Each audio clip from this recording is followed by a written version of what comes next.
Imaginez la scène et ressentez la tension. Le 22 août, des drones kamikazes frappent le Pipeline Druzhba en Russie, et ce n'est pas la première fois. Ce n'est pas un accident, c'est une attaque ciblée.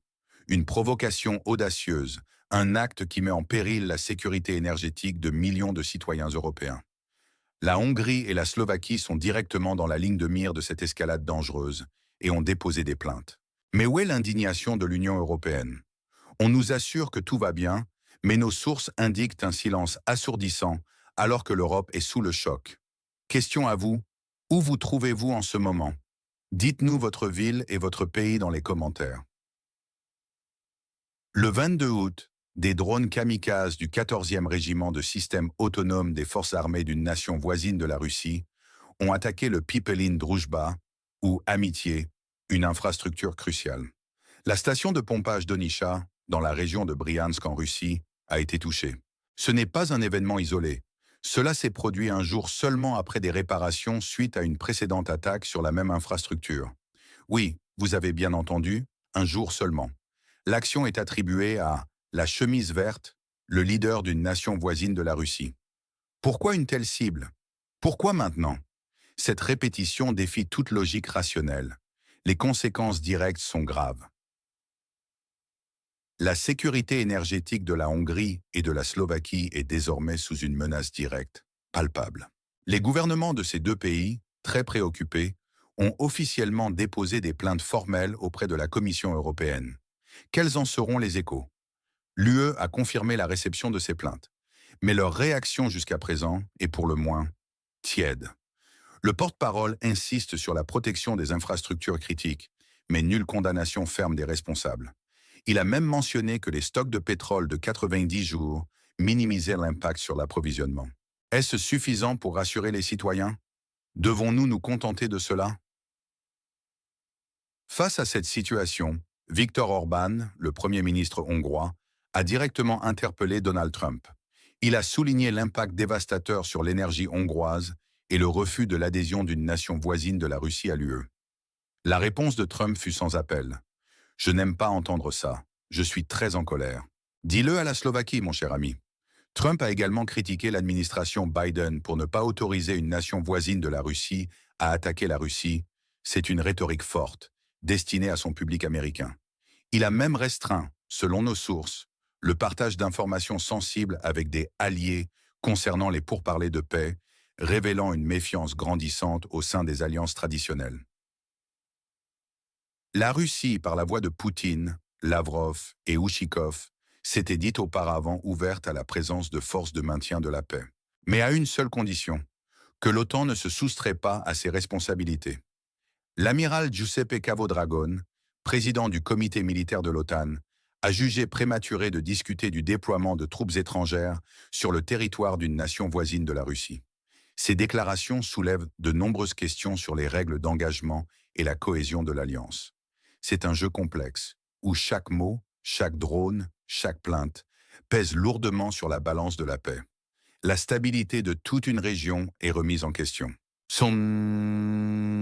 Question à vous. Marquez votre présence dans les commentaires. De quelle ville et de quel pays vous connectez-vous? Pourquoi cette attaque du Pipeline Druzhba est-elle si critique, si urgente, si pernicieuse maintenant? C'est une menace directe. C'est une attaque frontale contre la sécurité énergétique de l'Europe, un continent déjà fragilisé. Imaginez, des pénuries, des prix qui explosent, une économie qui tousse. Pour la Hongrie et la Slovaquie, c'est un coup de massue. Les citoyens sont en première ligne. Leurs factures s'alourdissent, leur quotidien bascule. Et l'UE dans tout ça? Sa réponse minimaliste risque de creuser un fossé béant. Comment peut-on justifier une telle passivité face à une agression caractérisée? La cohésion de l'Union est mise à rude épreuve. C'est une fissure, pas une crevasse pour l'instant, mais elle pourrait vite s'agrandir. L'affaiblissement de l'OTAN est aussi une conséquence inévitable. Les doutes planent. Le déploiement de troupes, les règles d'engagement. La division se lit sur les visages des décideurs. La crédibilité occidentale s'effrite. Les promesses de faire tomber Poutine ou de voir la Russie s'effondrer ont volé en éclats. La confiance des populations s'érode. C'est un échec monumental, dont toutes les narrations passées se sont avérées fausses. L'escalade du conflit est un risque omniprésent. Les attaques ciblées sur les infrastructures ne sont que le début. Elles préparent le terrain pour de futurs affrontements, des conflits encore plus dévastateurs. L'instabilité d'une nation voisine de la Russie augmente à chaque drone, à chaque déclaration. La chemise verte n'a peut-être rien à perdre. Cela pourrait le pousser à des actions désespérées. Qui en paiera le prix? C'est une question qui hante les corridors du pouvoir. Quels événements en Europe, trop souvent ignorés par les grands médias, méritent en plus d'attention à votre avis? Dites-le nous en commentaire. Derrière cette attaque du Pipeline Druzhba, plusieurs versions s'affrontent, plusieurs motivations se dessinent. Officiellement, on parle d'une action isolée, d'une réponse aux tensions. Mais des experts murmurent autre chose. N'est-ce pas une tentative délibérée d'une nation voisine de la Russie pour forcer la main de l'Europe, pour renforcer sa dépendance vis-à-vis de l'aide extérieure, justifiant ainsi son adhésion à l'UE? C'est une théorie audacieuse, mais elle a le mérite de la cohérence. Et que dire de Donald Trump? Son soutien affirmé à Orban, ses restrictions sur le partage de renseignements? Tout cela n'est-il pas une manœuvre habile? Une façon de se protéger des accusations de marionnettes russes, tout en travaillant en coulisses à ses propres plans de paix. On parle d'un double jeu subtil, d'une stratégie pour contourner l'establishment. Il se positionne comme un pacificateur face à Biden, un homme fort capable de résoudre les problèmes. Gagner des points auprès de son électorat conservateur, tout en gérant les critiques. La complexité de cette situation est accrue par les antécédents historiques et les intérêts géopolitiques divergents. L'Europe de l'Est en particulier se retrouve prise entre le marteau et l'enclume, tiraillée entre ses liens historiques avec la Russie et son aspiration à une intégration euro-atlantique. Le silence assourdissant des Occidentaux sur la paix d'une nation voisine de la Russie est criant. Il contraste vivement avec le bruit incessant des suspects habituels, cette rhétorique guerrière qui envahit nos écrans. N'est-ce pas révélateur d'une impasse diplomatique, d'un manque d'initiative flagrant? La Hongrie et la Slovaquie se plaignent, elles demandent des comptes. La réponse de l'UE est timide, générique, presque honteuse. Une institution qui semble incapable de protéger ses propres membres, de condamner une agression caractérisée. C'est un choc, un décalage sidérant entre la gravité de la situation et la tiédeur des réactions. La chemise verte, comme certains l'appellent, n'a rien à perdre. Et si cette situation le poussait à brûler la terre, à menacer la stabilité régionale tout entière si ses demandes ne sont pas satisfaites? C'est un scénario terrifiant, mais malheureusement plausible. L'incapacité de l'Occident à gérer le conflit, à protéger ses alliés, renforce la critique de Donald Trump. L'administration Biden est perçue comme faible, inefficace, un champ de bataille politique où chacun tente de tirer son épingle du jeu. Les ramifications de cette inaction sont profondes, menaçant non seulement la sécurité énergétique, mais aussi la confiance dans les institutions internationales. L'opinion publique européenne, de plus en plus consciente des enjeux, interroge la capacité de ses dirigeants à naviguer dans cette crise sans précédent. La notion de souveraineté nationale regagne du terrain, face à une Europe qui peine à parler d'une seule voix sur des sujets cruciaux. Le terme corruption est utilisé à l'excès, de manière très large, pour englober toute action désapprouvée. Ce glissement sémantique est dangereux. L'insistance sur le danger pour la sécurité énergétique sonne comme un appel à la peur. La Hongrie et la Slovaquie sont présentées comme les victimes. Orban est le héros, le défenseur de la souveraineté. Il attire le soutien puissant de Trump. L'UE, elle, est lâche, complice, inefficace. Que dis-je? Une bureaucratie déconnectée, plus préoccupée par sa narrative que par la réalité. Une parodie de justice, les faits qu'on nous cache. L'Europe face à son destin. La guerre d'usure économique. Qui protège qui? La chemise verte n'a rien à perdre, mais nous, oui. Trump défend les nôtres, l'UE s'incline. Cette polarisation du discours est symptomatique d'une fracture idéologique grandissante au sein du bloc occidental, où les intérêts nationaux et les alliances traditionnelles sont constamment réévalués. Le 22 août, des drones kamikazes frappent à nouveau le Pipeline Druzhba. Cela nous ramène à la destruction de Nord Stream, Une date gravée dans nos mémoires. Une analogie frappante. Même modus operandi, même impunité. L'idée est de créer un précédent, de normaliser l'attaque sur les infrastructures énergétiques.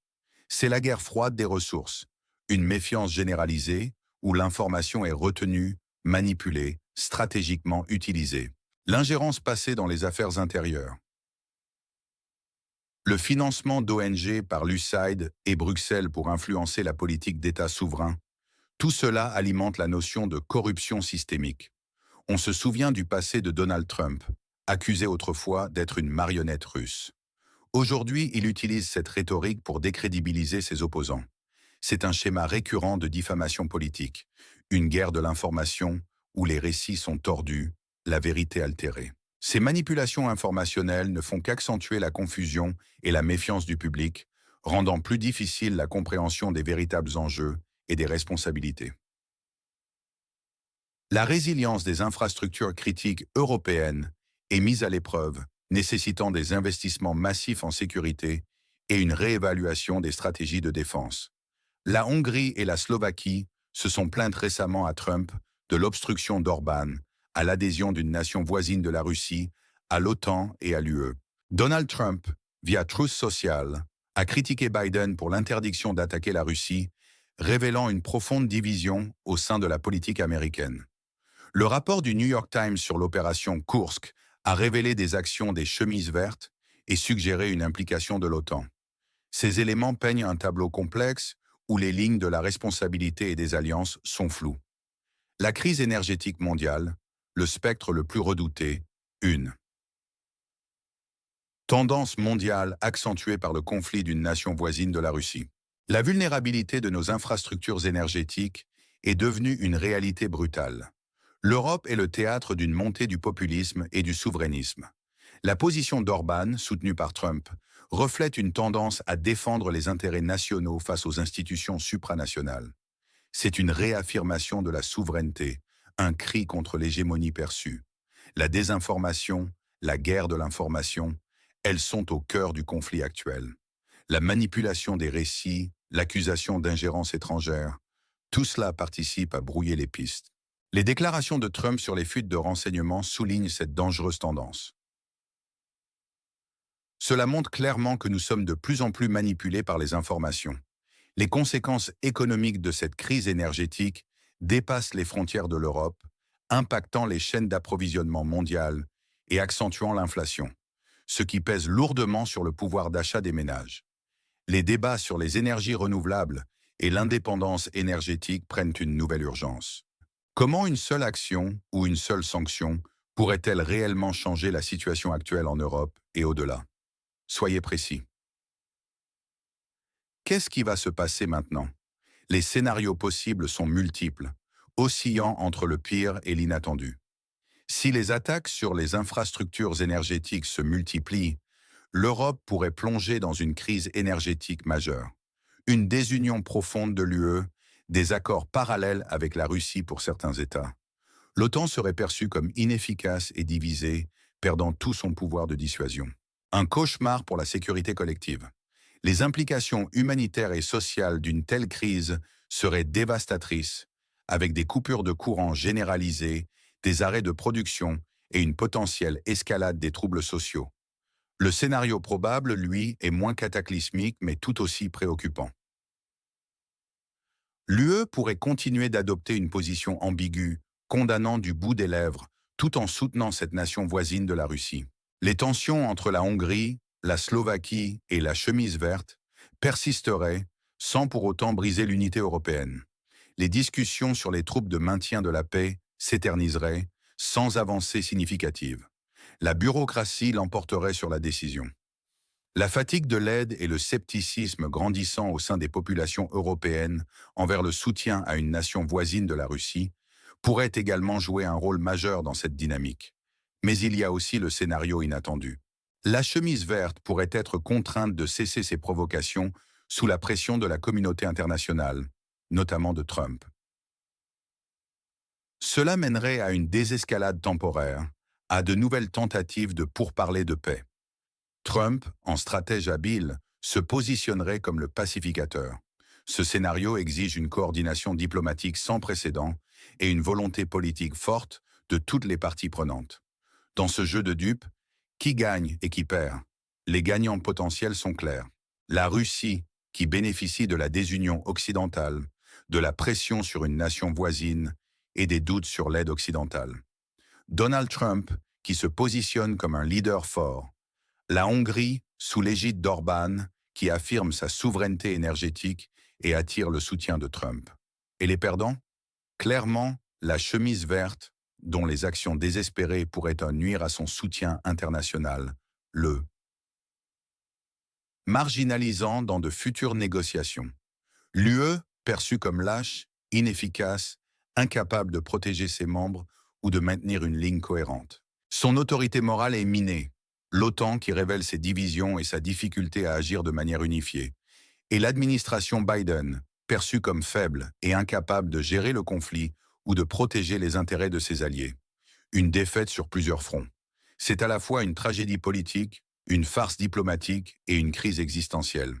Les populations européennes, prises en otage par ces jeux de pouvoir, subissent de plein fouet les conséquences d'une instabilité croissante, voyant leur niveau de vie affecté et leur avenir incertain. Question à vous. Selon vous, où se situe la ligne rouge absolue qui ne devrait jamais être franchie par l'une des parties impliquées dans ce conflit? Exprimez-le en une phrase. La vérité est brute. Les pipelines Druzhba ont été attaqués à plusieurs reprises par des drones d'une nation voisine de la Russie, même après des réparations. Ces attaques ne sont pas que des incidents, elles sont des signaux d'une provocation délibérée, d'une escalade, d'une menace directe pour notre sécurité énergétique européenne. Pendant ce temps, la Hongrie et la Slovaquie, directement impactées, ont porté plainte auprès de l'UE. Leur inquiétude est légitime. Donald Trump s'est montré furieux face à cette situation, critiquant l'administration Biden pour sa gestion du conflit. Et l'UE? Elle minimise l'impact, évoquant des réserves de pétrole de 90 jours. Mais est-ce suffisant? Ou est-ce une tentative de cacher une lâcheté abyssale?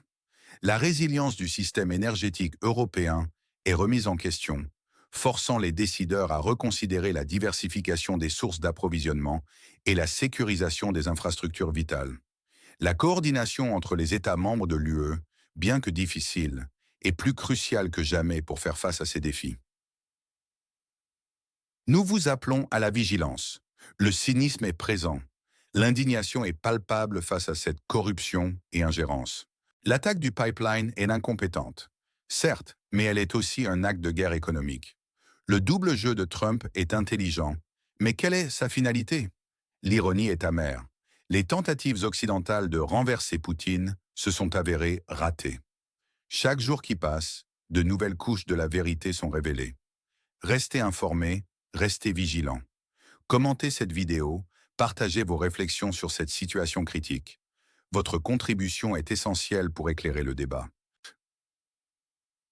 Le rôle des médias indépendants est plus que jamais vital pour contrer la désinformation et offrir une perspective nuancée des événements complexes qui se déroulent sur la scène internationale.